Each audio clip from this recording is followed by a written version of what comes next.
submit. We're just admitting everybody in from the waiting room. Thanks everybody for waiting so patiently, and welcome to today's Stand Against Racism panel discussion. My name is Maura Brannigan. I'm the Executive Director of the YWCA Great Lakes Bay Region. And Stand Against Racism is an event that all YWCAs throughout the country take part in every year. And we take a stand against racism every day by raising awareness about the impact of institutional and structural racism, and by building community among those who work for racial justice.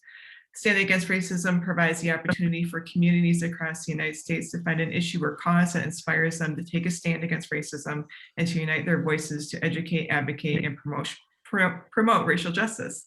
The YWCA Great Lakes Bay Region is dedicated to eliminating racism, empowering women, and promoting peace, justice, freedom, and dignity for all. And we're joining YWCAs across the country to kind of rally together and hold this event. And today we're going to be having a conversation about calling in or calling out around racism. And I'm really excited to introduce our panelists. First up, we've got Erin Patrice, who is mom to four, a community organizer and advocate, and she is the host of the Breaking Bread Village. Next, we have Amy Beasley, who is a strategist, scientist, is into community, equity, justice, and sustainability, and she is a mom to four grown kids and 3 bad cats. And Amy Phoenix, who is the YWCA Great Lakes Bay Region's Getting Ahead Program Director and meditating mom of 5 passionate children is passionate about connecting deeply and working through challenges collaboratively. So welcome to our panelists, and I'm going to step back and let you guys take the floor. So thanks for being here. Thank you, Maura. All right, and welcome everyone. Thank you, Erin and Amy, for joining us for this conversation today. Thanks for having us. Yeah, for sure. So I'm just going to give a little bit of background on why I wanted this conversation to happen. And then I'd be glad to get your input on kind of why you're here and what about this interests you as well. So I'm a mother of 5, and my 3 older children are biracial. My oldest daughter is 20, and we've had many, many conversations over the years about race and racism. And in the last couple of years, I'd say it has gotten very interesting and sometimes very tense. And I've noticed for myself, in my family relations, that of course I want our conversations to be conducive to our greater purpose and goals, and I want my kids to be heard and supported. And so when these conversations started to get tense, I started to notice, okay, what's my part in this? What's my role in the community, beyond my family in this? And noticing how people are relating to calling out and calling in different ways. So I thought if we talk about this, maybe we could shed some light from our own experiences and grow together. And there was also an article that sparked my attention. I'll share just so everybody can see it here. And this was highlighting the work of Loretta Ross, who is a professor and activist at Smith College. She wrote an article in the New York Times, or I'm not sure if she wrote it or if, okay, so it was about her. What if instead of calling people out, we called them in? And this really interested me. But I will say up front that it interested me from that place of, I am a proponent of nonviolent, very conscious, connected, collaborative communication. And I think there's space for both calling out and calling in. And this isn't only about my opinion. That's why we have other people here, to be able to talk about this. So while her approach has really inspired me, and just having more awareness on how we are meeting these acts of racism, how we're having these conversations, this conversation here together today is really about all of it and the unique experiences that we each bring, and any questions that people have about that they want to bring to this conversation. So with that said, let's talk a little bit about what calling in and calling out mean to each of us here. And Amy and Erin, if either one of you wants to jump in and just share a little bit about that from your own perspective, that might be a lovely way to start. Okay, sure. So calling out to me is where a lot, especially right now with this cancel culture society that we live in, a lot of the calling out is kind of putting people on blast. That's kind of like what we said growing up, kind of putting someone on blast, putting that attention on them for what they're saying. And then calling in is more, to me, it's a little bit more intimate, a little bit more private, where you have like maybe a one-on-one conversation or a text message or something like that, where it's not so much on the you know, bright lights where everybody gets that attention. Because a lot of people are doing that right now on social media where they're calling people out over various things. So that's what that means to me. Okay, yeah, thank you so much. I think social media adds interesting Yeah. elements to it all. Amy, what do you have? Yes. It gives you a whole nother level of platform to do it on, right? And a completely different scope and scale to reach those who you either call out or those who can hear you and see you calling out.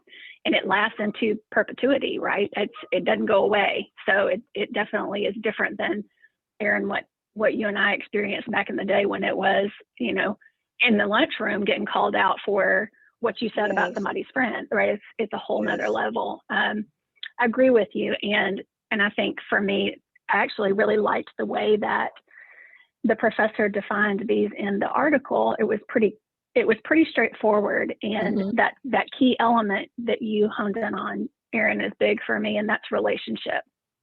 The calling in idea assumes that you have some level of relationship that allows that to be a relational conversation that has care in it, that has an expectation of future growth together in it, that has a whole lot more in it than just the moment. And the calling out for me feels much more like I am taking a stand. I may not know you or have ever even seen your face, but you have done something that I need to record right now as I fully disagree with, and it's not okay. And even sometimes, I think when calling out gets, what's the right word? It gets toxic is when it becomes used to punish versus to call out for restitution or for reparation or for redemption, right? But that level of calling out, you don't have to have any relationship. One of the things that she noted, sometimes. right.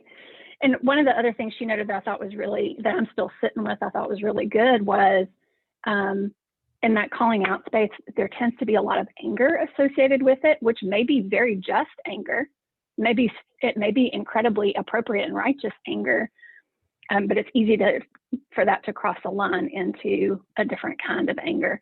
Whereas that calling in is much more a collaborative, caring expectation. Yeah, absolutely. Thank you, Amy. Erin, did you have any more to add? I mean, so much, but we only have an hour. But yeah, I mean, I agree with you, Amy. I mean, I'm not really so much for the calling out in that way on social media, just because I've seen it really destroy people that, it's not always just, and I think sometimes people have these knee-jerk reactions to things, don't get, full pictures, don't get the full story, and they respond and react on social media, and it could destroy someone's life, and you don't even have the full story, or, it could be the full story, and, I don't know, I'm not really into that. I don't like that as much as far as like, pinpointing someone out and saying, you're this terrible person, let's cancel them in that regard. Right on. Coming to, especially dealing with racism, I think I want to just focus that in on that when we talk about racism. I think that a lot of more calling in is a little bit more appropriate right now, and we can talk about this later, but I think sometimes even the calling in can be harmful too for people at times, and we could talk about that as well. Yes, we're definitely going to get into context and appropriateness and hidden rules and that. For me, one thing that I want to, I guess, highlight from the beginning here, and this is, from my own experience of being called out by my adult daughter on things that she felt concerned about that I wasn't aware of, because there are layers to all of this, and there are, people are perceiving things different ways from their own experience. is just to really remember that when and if it does happen, that it's someone sharing their experience with us. And that's always, in a way, unless it's a, full-on attack, it's a gift in a way of just connection.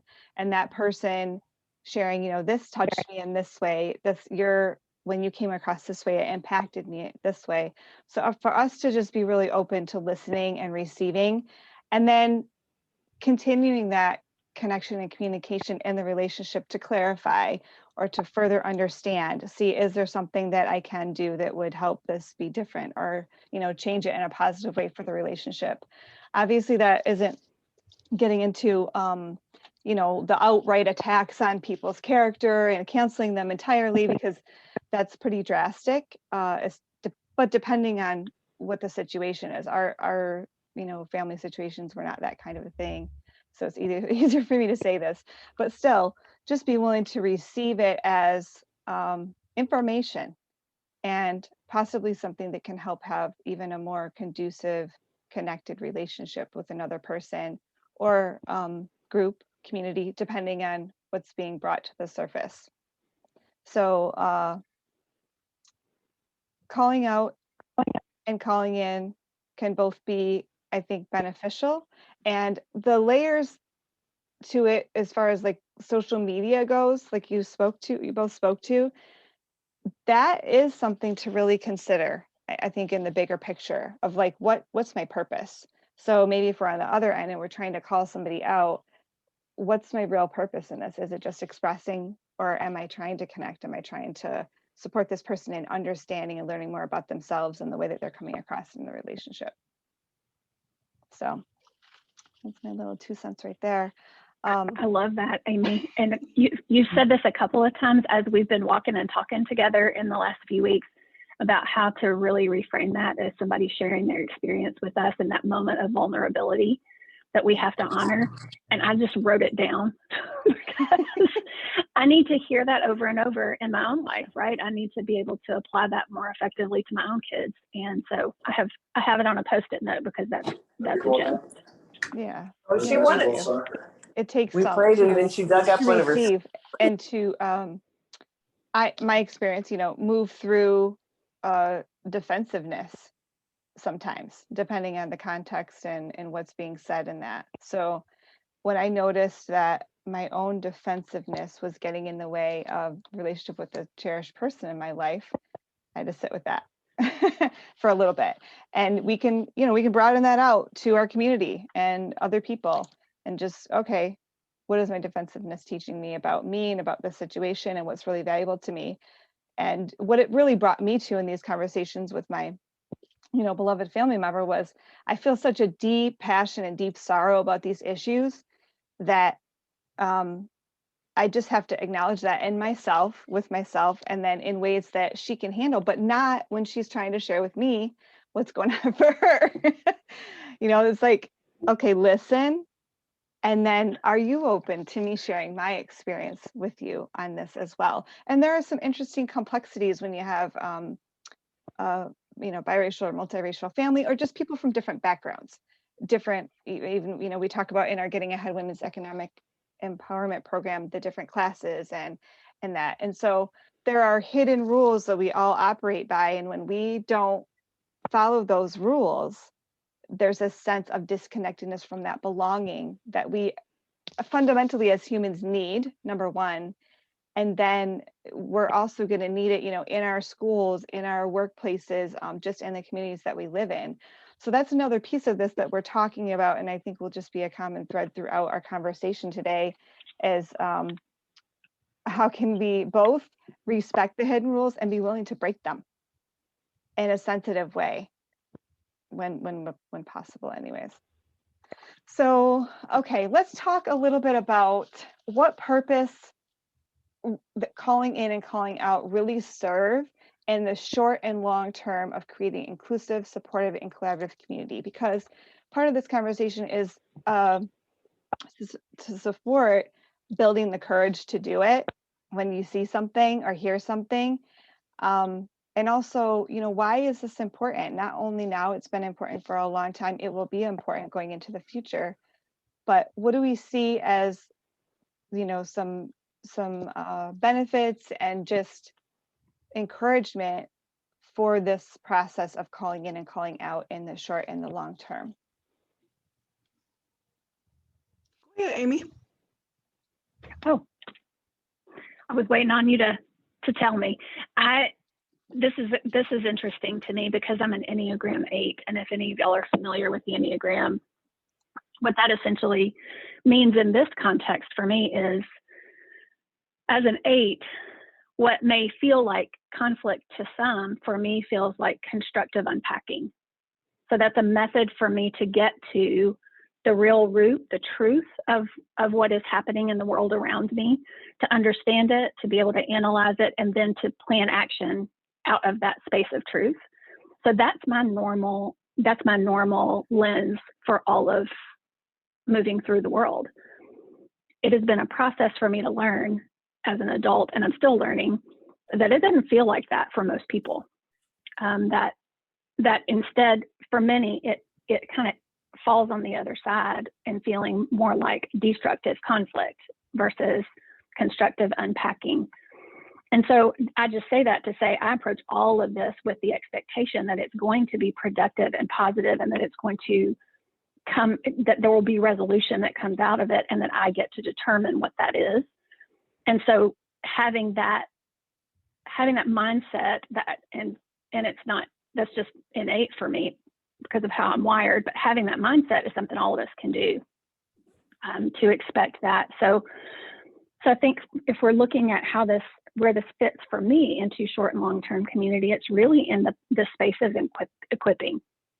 You know, I'm sure, Erin, I hope you're going to talk a lot about your work with Breaking Bread that's been so incredible. I look at, and in fact, Erin and I have talked some about this, I look at the part that I can play in the community as almost making space and permission and equipping folks to begin having those conversations from a place that feels productive, that feels like constructive unpacking, and insisting that it is a skill that we build, that we learn how to call in and that we learn how to call out effectively as part of constructive conversations with each other about all kinds of stuff. And that we expect that everybody has work to do in that area. Like, none of us are good at it. We're just not. It's not something you are born knowing how to do. It truly is a practice. And so I feel really excited about working kind of behind the scenes with encouraging our students at MPS, encouraging community from all across the cross-section of our area to learn how to have those conversations, and then to provide space for that to happen in real time, because that's really, and again, that's what Erin models so well, that's really where the progress is in the doing of it and working out in the messy over time, which incidentally or not incidentally builds relationship, and it builds bridges, and it breaks down barriers, and it creates a whole kind of container for a whole lot of equity and inclusion work to happen. So it's kind of, for me, one of those foundational pieces that is necessary for the work to go forward. Like, the policy piece, the advocacy piece, all of that has to happen. Where it is most effective is if we are also able to, in parallel, be doing this work together in community day to day. And to help equip that is where I'm really passionate. Absolutely. Thank you so much. That was beautiful. Awesome. Yeah. I agree with you, Amy. I mean, I agree with you on all of that in regards to like policy and in regards to our community. I guess for me, I would like to talk a little bit more about the personal intimacy part of calling out and calling in, because that's where I feel like I am every day. Policy comes and goes. We're working on that, and we're all very optimistic that it'll keep getting better and evolving. But for me, I want to talk a little bit about, I guess, I prefer calling in. I prefer texting somebody or saying, hey, can we talk? Something you said or you did kind of impacted me a certain way. And I guess from my perspective, being, a Black woman, and the different journeys that I've been through, calling in, even though I feel like it would be a little bit more, personal and intimate and not so, where the person wouldn't be so defensive, I have found that that's not always the case.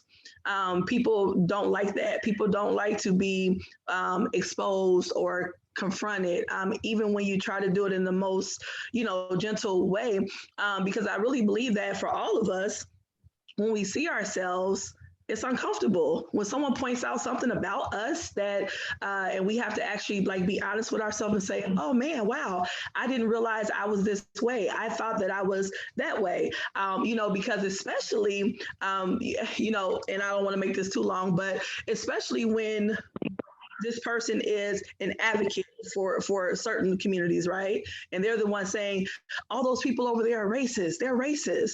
And then if I bring something to that person that's been doing the pointing over there and they see that, oh, wait a minute, I have a bit of that too, it's uncomfortable, it's hard.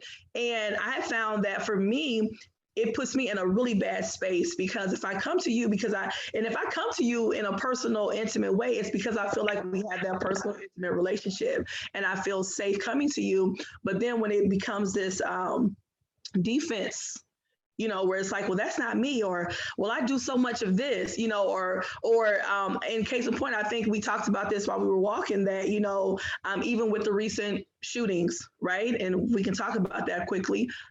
When I talk to people who I feel are close to me, where I feel like I should be able to share what I feel about it, and their first response to me is, well, why didn't he comply? Or why didn't she just do this? Or why? They sound like the same people they say they're fighting against. So it becomes a very unsafe space for me. So although I don't like the calling out, because I think that at times, I don't think that it's always meant to be productive. I think that people mean to embarrass people. I think that people mean to cancel people. I think that people mean to put people on this, spotlight, and type of where they want the community to burn them at the stakes. That's what I feel a lot of times calling out is, in my opinion, when I see it being done. So when I feel like I'm coming to you and doing a call in and it still goes the opposite way, then from my perspective, it's like, what is safe? Where is a safe outlet? And that's why a lot of people in different marginalized communities just stay within their own communities and talk amongst themselves. And that's why these conversations are so hard sometimes, because it is this feeling of where people are not being accountable for their true self, if that makes sense. So for me, the calling in is a little bit more personal, and even that can get a little tricky. Erin and Amy, I'm sitting here curious, and I was actually about to text you both and ask you, can we share an example of where calling out might have been appropriate and good and came to a positive resolution, where it led to a positive response? Sure, yeah. Do y'all have one? In regards to, are we just talking about with racism or in Yeah. You got one off the top of your head? Not really. That I mean, if you have one, please share. I do actually have one. Do you have one, Amy? Go ahead. You want to share? No, go ahead. Okay. And I will share this without names. Sure. But so with my kids, I've had a few different experiences within the schools. And at one point, there was a book being read that was about history, and it happened to use the N-word throughout the book. And one of my children was really uncomfortable. She was the only person of color in the room. And she just was tired of hearing that word all the time. And then hearing some of her white classmates say it and throw the word around, and it was kind of funny. And she actually spoke up. She called it in sensitively with a couple of people that were closer in the classroom, and they kept joking about it. And for her at that time, she had just some things going on. It was a difficult situation. She didn't feel like the staff, because it was a co-taught room, really prepared the class appropriately for that experience, and didn't feel comfortable speaking up. So we waited I really wanted to speak up, but I also wanted her to be able to have her own experience and me not just come in and rescue, which is a tricky situation for parents in general, I think, especially when you have teenagers. But there's another layer to it when you add race and discrimination. And I will say this outright because I have said it directly. I do feel like sometimes staff can be defensive and minimizing when it's brought to their attention. So in this situation, and that's not to negate the progress that's been made since then. This was a couple of years ago, or the efforts that have been made. It's just that sometimes that's how it's went down. And I ended up meeting with administration and the teachers like 2 years later, because it was still bothering me that we had never addressed it directly. And that the reason I hadn't was because I was afraid of their response. And I thought, this is not the way to support progress. I can't just stay back and support my children in staying back and not saying anything in a world that I'm here saying there's been progress, there'll be progress. There are people who care about these issues. I'm one of them and your mother, but I'm the one who's got the pale skin who represents the rest of the people who maybe aren't willing to do the work. They might say they are, they might say they're not racist, but like, what kind of action are you actually taking? What are you actually saying? What are you actually willing to do? What are you actually willing to stand for? So we had this meeting, and there was definitely some defensiveness. There was some listening, and I was kind of shaking, my heart racing a little bit. And I just shared that, like, here's the thing.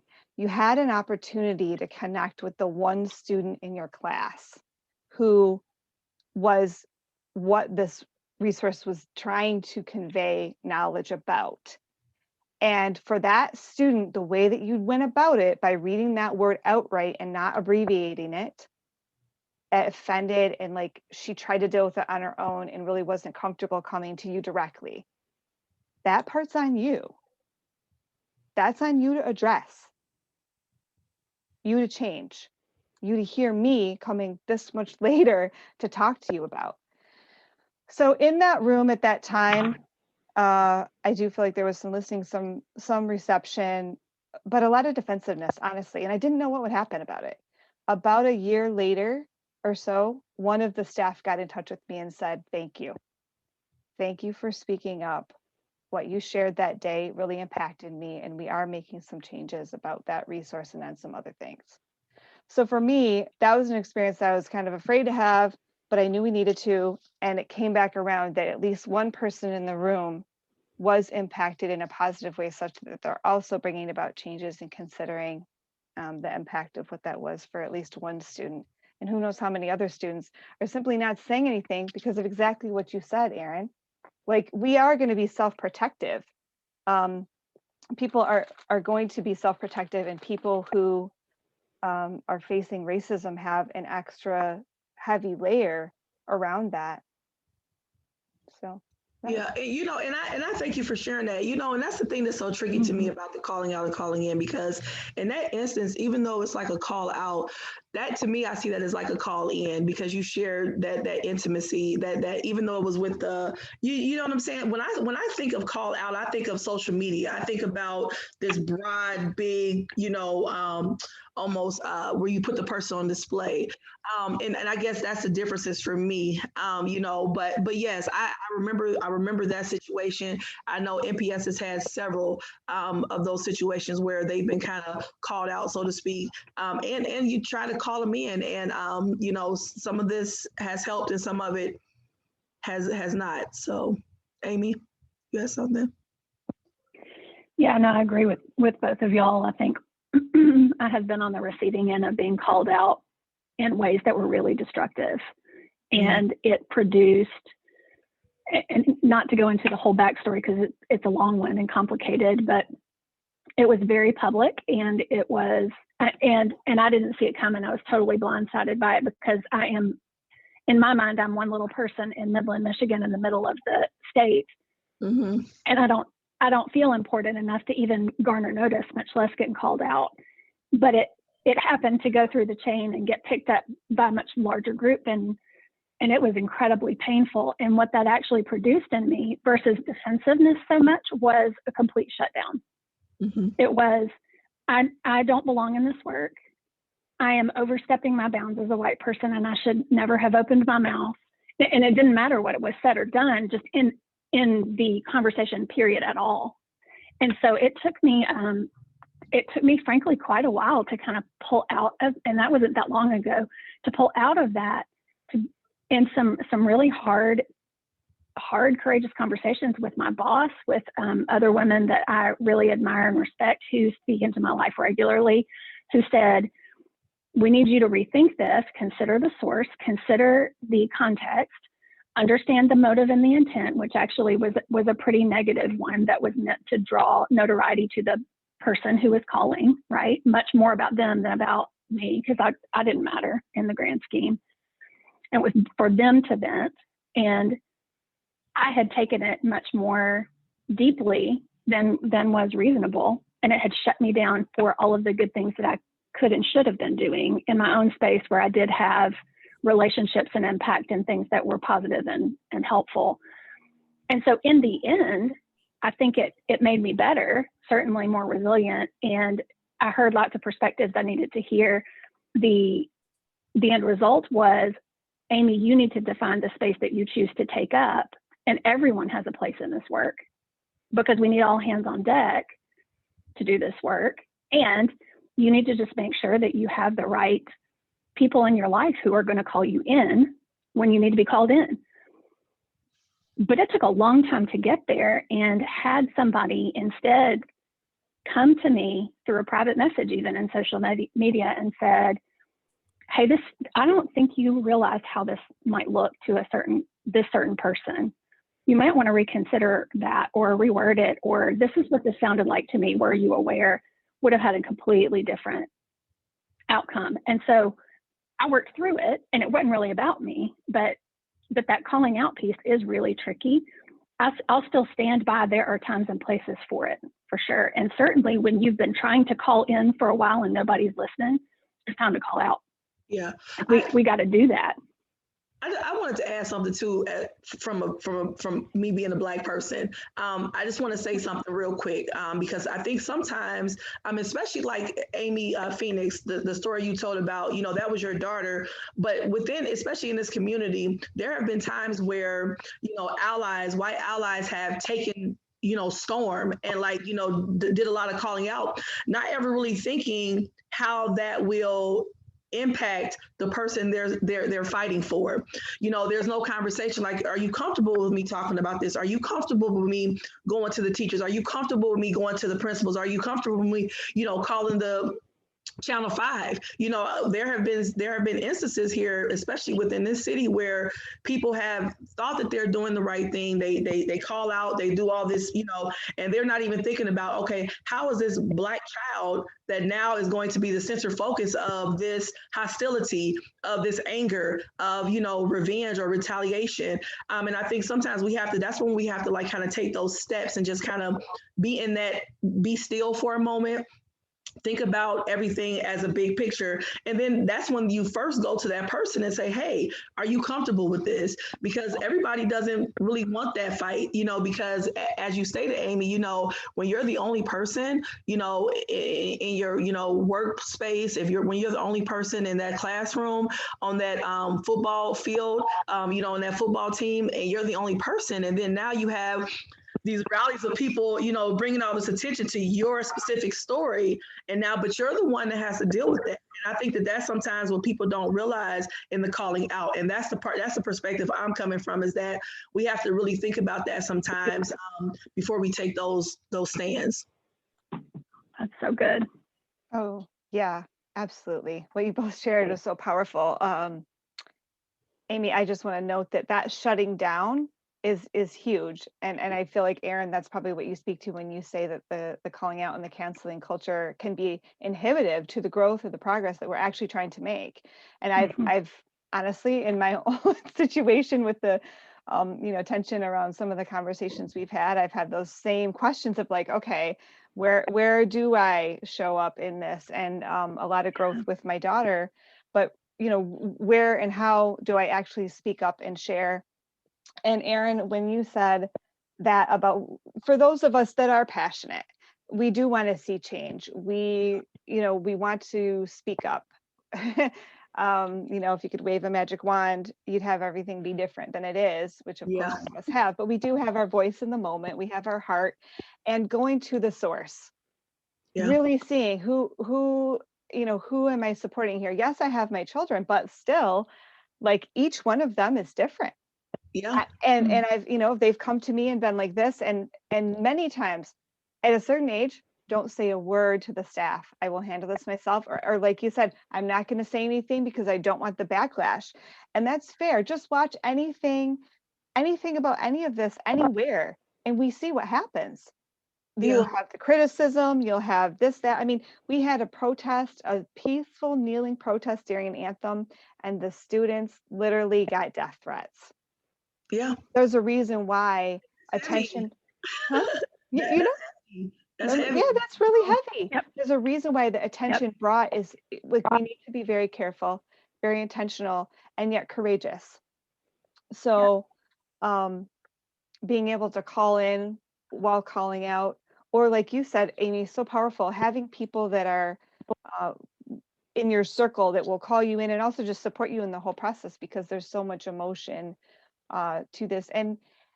And maybe this is a point to bring in too, that, for those of us who are passionate about this, being able to discern between being uncomfortable and being unsafe. Those are both real experiences that we're going to be having, and it's going to be unique for each individual and their background and the layers to this that they carry. But for those of us that, it's really not unsafe, to be aware of that, to notice that, to be willing to be a little uncomfortable. And then if it is an experience where you're unsafe, and I'd say if you want more on this, go to the work of Resma Menakem, my grandmother's hands, excellent work on white body supremacy, as well as just how this impacts us all at a very deep level in our bodies in different and unique ways. But being able to discern between uncomfortable and unsafe, and making those discernments for yourself about how you are proceeding forward in whatever you're doing. Because really, I do feel like when my kids have brought stuff to me and they've asked me not to follow up on it with staff, it's not only uncomfortable, there's a concern about safety in there too. And so that's something that we've had to, and some people, I'll be honest, I don't think a lot of people are going to be able to understand that, because they've not had to live with that, where someone judges you based on, something in your outside appearance, just off like that. And so the willingness to have some more understanding, and what that is like for people, and going to the source, like you said, Erin, that before you call out or take an action on behalf of someone else. I think that's something we can all work on for sure, on this issue and other issues. So I don't know if either one of you has any more to add right there. We have a couple more questions that we can bounce off of here. Real quick, I just want to mention that I had a moment, and I think I've been learning this in gradually over time, but I had a moment when we were all talking the other day, and it was the visual understanding finally of where my threshold of uncomfortable crosses over to unsafe is very different as a white woman, and the privilege I live within every day is very different, regardless of my experiences, regardless of my trauma, regardless of any other physical in-body things that I might experience. That threshold, because of the world I live in, is still very different than the threshold that Erin may face. She may feel and I'm not putting this on you, Erin, I'm just saying this was a moment for me to really see it in practice. Erin might feel unsafe before she ever starts the conversation. Her threshold has already been crossed before she's ever even had the luxury of feeling just uncomfortable. So for me, that was a really powerful moment of just being reminded that even there, the thresholds are just very different. And what that says to me as myself is that needs to mean I practice an extra layer of receptivity, of grace, of open-mindedness, all of the things that are going to allow safety to be built because we are starting at such a different place from the get-go. Which is true, and I thank you, Amy, for saying that, because I think we were talking about, I think I may have shared how, when I have conversations with people, I have to think a lot before I even start talking, right? I have to think about that I move my hands a lot and people can see that as aggressive. I do this with my eyes when I'm really like deep in thought and people take that as aggressive. I talk very passionately. I'm very kind of point on. People take that as aggressive.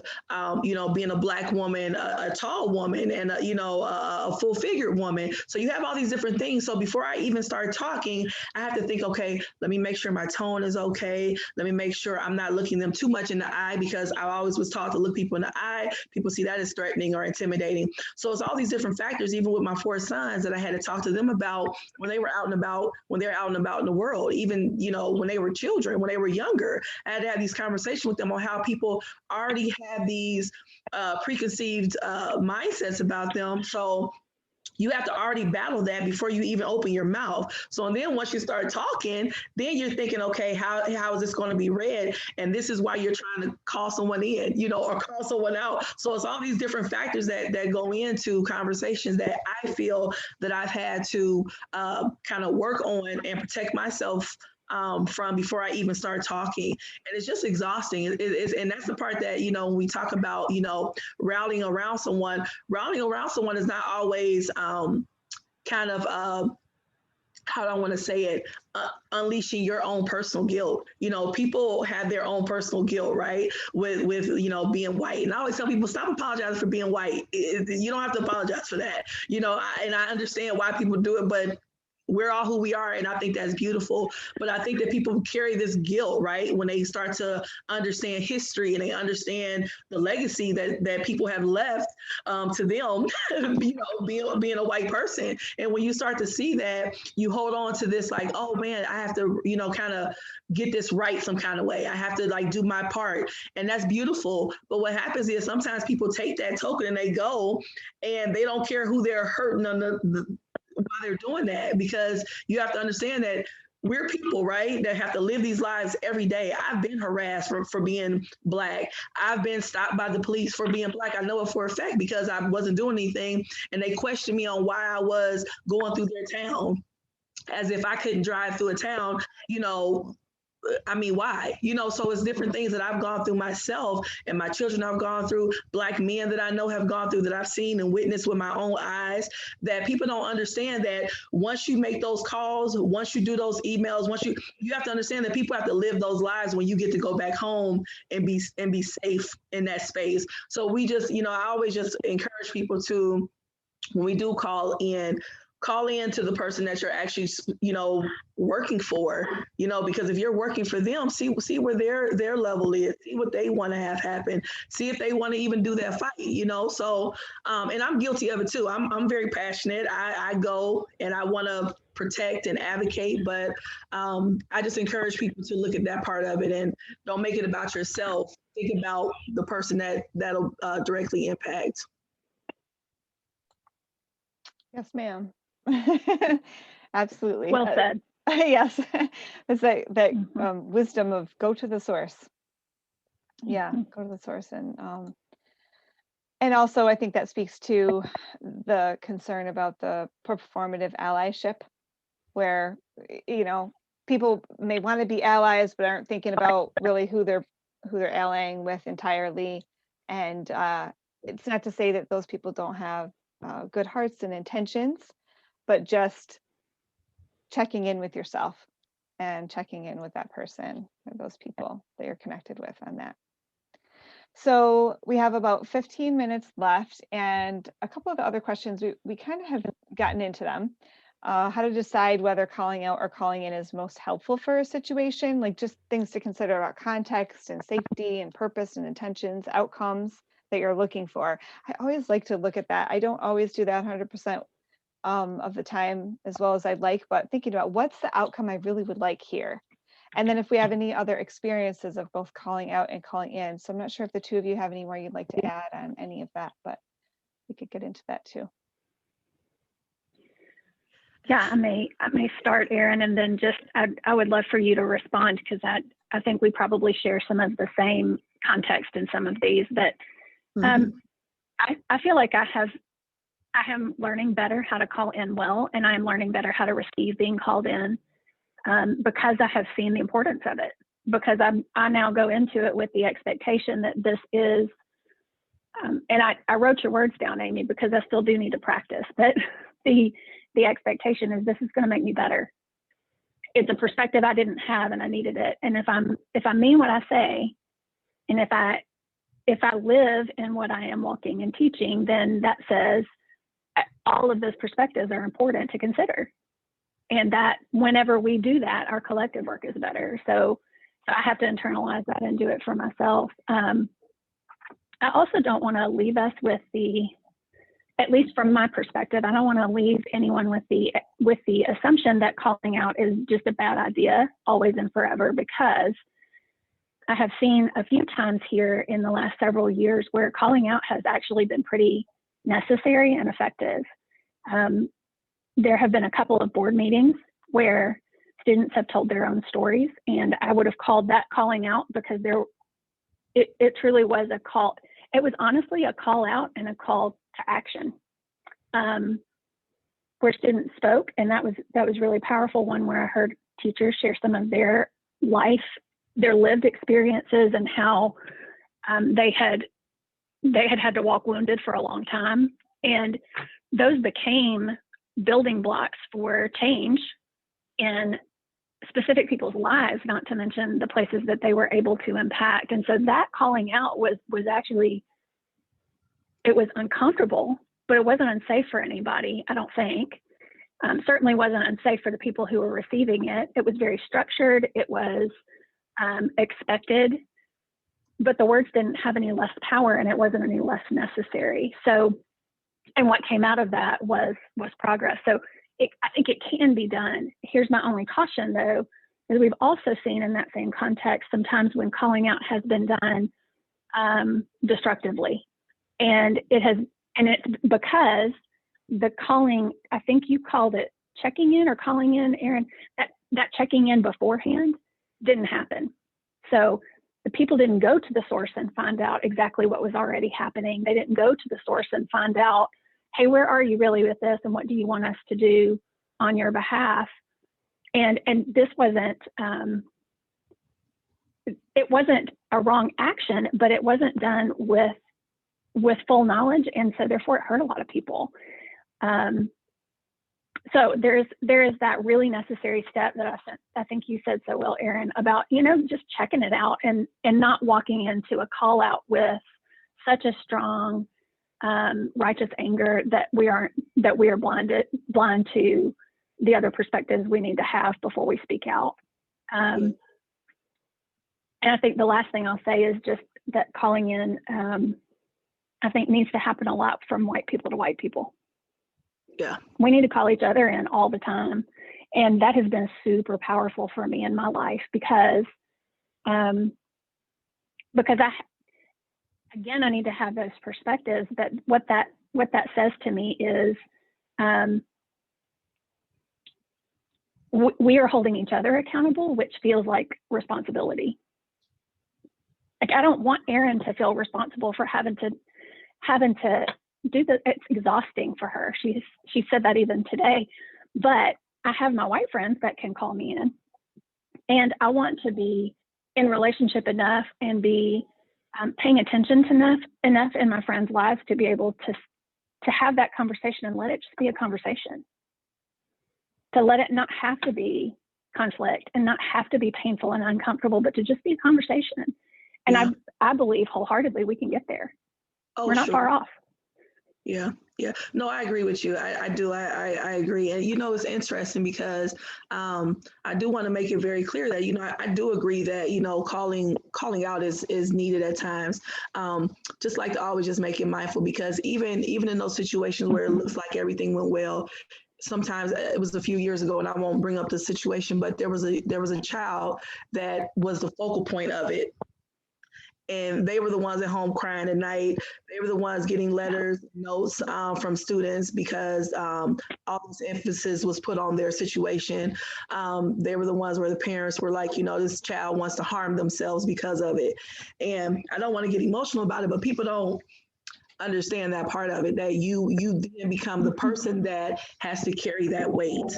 You then have to become the person that has to carry that. So that's the only reason why I emphasize the part about checking in with people, and doing it in a certain way where, and look, we know that we can't always avoid conflict. I mean, it's a part of life. We can't avoid certain circumstances. Just kind of is what it is. And for people like myself, I'm ready to do the work. I'm ready to get out there and take whatever comes with that. But everybody isn't. Some people just don't want to be called the N-word. Some people don't want to be targeted when they're walking through school where it should be a safe space. Some people want to feel like they can walk down the streets here in Midland and not have people yell out, go back to Africa. Do we know what's going to happen? Of course. I mean, this is just life. But my point is that we have to understand that everybody is not equipped to handle what comes from us doing stuff to help and a lot of times, and I know we don't want to recognize this, but a lot of times it's about us trying to heal our own selves. This is a lot of times about us. Even though we say it's about different things, it's about us. We want to feel better. We want to do certain things, and that's just the reality. And I'm guilty of it too. So I'm just saying that sometimes that's the only part I want to bring up about the calling out, is that we want to just think about the especially when children are involved. The child that has to deal with that for forever. I mean, some of these kids, when things, I had something happen to a child that.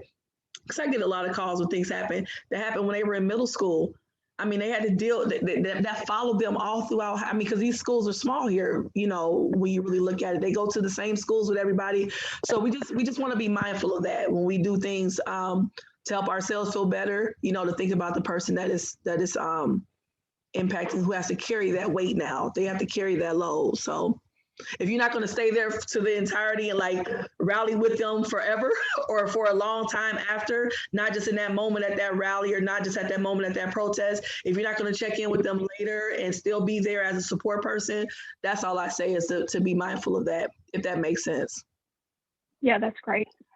Yeah, I'm glad you said it the way you did at the end right there too, about if you're not going to be, because that really puts it in perspective. Am I doing this for me? And for this moment and this feeling that I feel right now, or am I doing this in support of this person and I'm there for the long haul? I'm in this work for the long haul. I'm actually, love that. Yeah, that coupled with just going to the source and really determining, because these things, being called out can definitely change your life.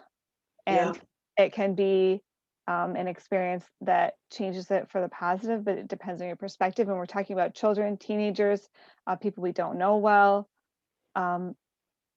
We don't know. We don't know. So if we're passionate about racism in general, there's something specific maybe in the media that's already reported, and we want to add our support as someone who cares, someone who wants to see change, we can do that more sensitively and check ourselves with our emotions, our intentions, and the actual outcome. I think about that a lot because I wonder, how much impact is all of this having? Is it just kind of stirring up the pot of emotions, or is it actually bringing people to consider their own part in this collective experience that we're having on this particular topic? I think it's both. I've seen a lot of people who have tapped into themselves and seen things a little different ever since, especially last summer, 2020, the summer. I think a lot of people were like, whoa, wait a minute. I might be a little bit of part of this problem, or I may not be seeing things. So I think that happened a lot. So I think it's been a little bit of both, quite honestly. I really do, which I'm proud of. Yes, it's good. It's good to see people growing in it all. Okay. Well, we have 5 minutes, so I'm not sure if either one of you have any, kind of last words, or we could say that for the very end, if we have anybody on the call who has any questions that they'd like to ask. Let's see, I'm just looking through the chat. Okay. If you have a question, you could raise your hand or you could pop it into the chat.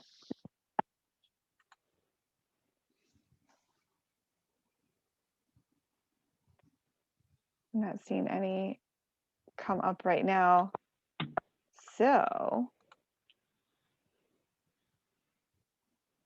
how about we go into anything final that you'd like to share? Wait, yep, okay. Someone said thank you. All right, great. And thank you all for being here, for listening in. I believe we have a live recording of this, so sharing it as well if you'd like. So yeah, I mean, Erin, I'll go. oh, go ahead, Amy. No, please go. Well, I was going to go so I could give you the last word because you wrapped it up so well the last time. I don't want to miss that. This has been wonderful. And even just I think preparation for having this conversation has been a great example of what it really takes in my mind to do the work, right? Just showing up in people's day to day, getting to know each other, asking some of the hard questions, being willing to build a safe environment, or at least a more safe environment to have uncomfortable or challenging conversations, and then just practicing it all the time with people who are not like us. And I feel really encouraged, like y'all said, about the direction that we are heading. I am seeing a new willingness in our community to do some of that openly. I'm seeing a new willingness to maybe speak up and speak out in productive and proactive ways. And I'm seeing, most importantly, I think, and Erin, you can speak to this, our students are primed and ready to do this, and they're getting to be pros. So the ingredients are there, and we just have to show up and be messy and do the work as we move forward. Erin. Yeah, yeah. I mean, I always talk about the youth. And this, I mean, right now they are on fire, and I love it. I love seeing it. One thing I will say is that, and I think we've talked about it several times, Amy, about building a relationship. As a Black woman that lives here, when I have people only contact me, email me, call me, text me, whatever, when it comes to a Black issue, it's kind of annoying because it's like, are you trying to be friends with me, or do you just want to pick my brain to cover the full Black experience, which I can't do on my own individual self. If it's about building relationships. It's about actually building, and trying to bridge those gaps, so to speak. And, if you don't, and this goes back to staying in there and doing that work, if you really want to get to know a person, understand their experiences, you become more intimate with them. You don't just pick their brain when, a national occurrence happens, in the news. So I think it's about building true relationships, getting to know each other, having real, authentic, genuine conversations, not just whatever sparks up in the media, because as we know, oftentimes we don't get all the information from that. And it's hard, when you are the only Black person to like represent the Black race. It's like, we have our own, different sects within ourselves, so it's like, we have our own different layers. So I think it's important to build a relationship, because I believe that when you build a relationship with a person truly and have those true conversations, when things like that do arise, that relation, it's already there. So you don't have to try to like filter through all these different, can I say this? Can I not say this? You've already built that. You've already started talking. You already know how that person kind of receives things and takes things. You already have built that. So I think that's what it's about, is that being true about it. If that's what you really want to do, if you want to start seeing change, be the change. Start, broadening your horizons, so to speak. So I think that's where I'm at with it, is that, having that real relationship, Yes. Thank you both so much for that. And I'm so grateful that you joined us for this conversation today. Thanks for having us. Yeah, I mean, my Thank heart you. is just so warmed and appreciative of us being able to have the dialogue and to be able to continue to grow in our own courage and support of ourselves, our families, each other, this community, and just to grow the relationships that we do have and that people can have, and the ability to conversate more about this in some ways that help people open instead of close. Yeah, because that's definitely part of the issue in all of this, right, from the ground up. So yeah, thank you both so much. And I we love look it. forward to, continuing this with you. Yeah, this was fun. Thanks, y'all. Yeah. Appreciate Okay. it. Yep, there's some comments over in the chat you can check out on your way. And thanks everybody for joining us today. Thanks for being here. Have a great rest of your day. Okay, Awesome. take care, Thanks, everyone. everybody. Thanks.